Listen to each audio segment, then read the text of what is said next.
in familiar territory. Nearly will hit 80 degrees around the equator,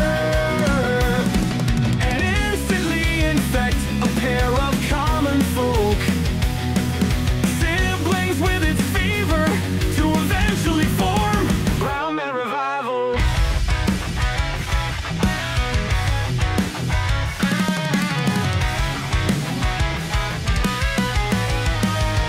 Started in late 1994, the band recaptures the original groove and spirit of the reggae vibe, when reggae appealed north to the heart and the hips, infusing it further with pop undertones. The strike a familiar chord with Filipino oral palates, not to mention their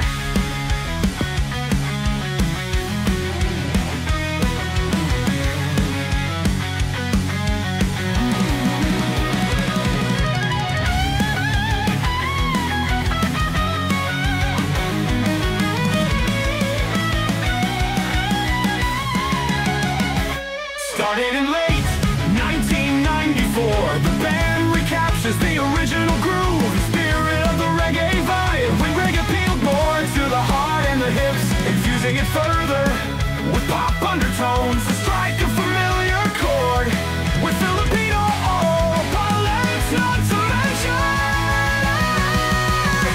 It shouldn't be hard to imagine why the sensational dance rhythm phenomenon with a delirious and bewildering backbeat known as reggae would find itself in familiar territory.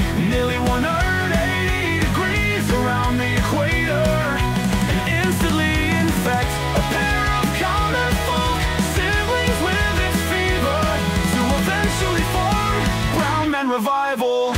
Starting in late 1994, the band recaptures the original groove, the spirit of the reggae vibe, when reggae more to the heart and the hips, infusing it further with pop undertones. To strike a familiar chord with Filipino oral palates, not to mention their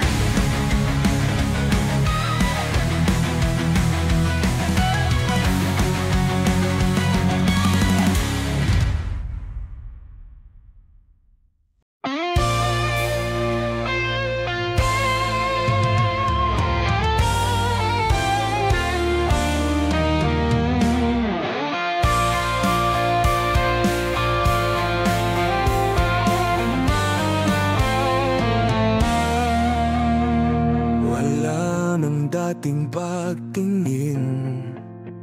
Sawa na ba sa'king lambing?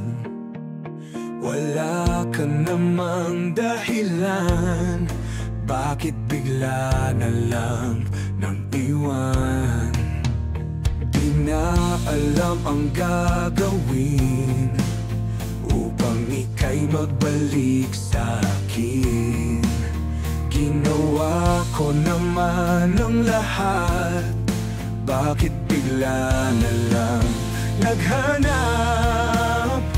Hindi magbabago pagmamahal sa iyo. Sana'y pakinggan mo ang awit ng pusong ito.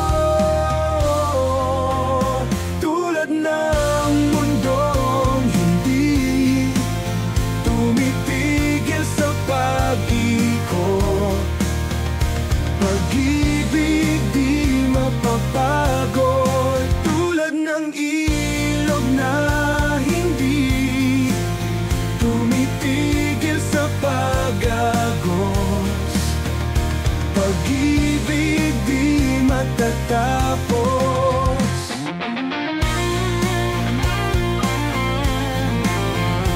Alalay bumabalik, mga panahong nasa sabik.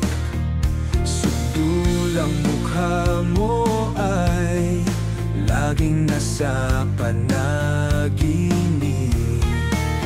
Bakit biglang pinagbalik? Pagsasama ay tila nawaglit.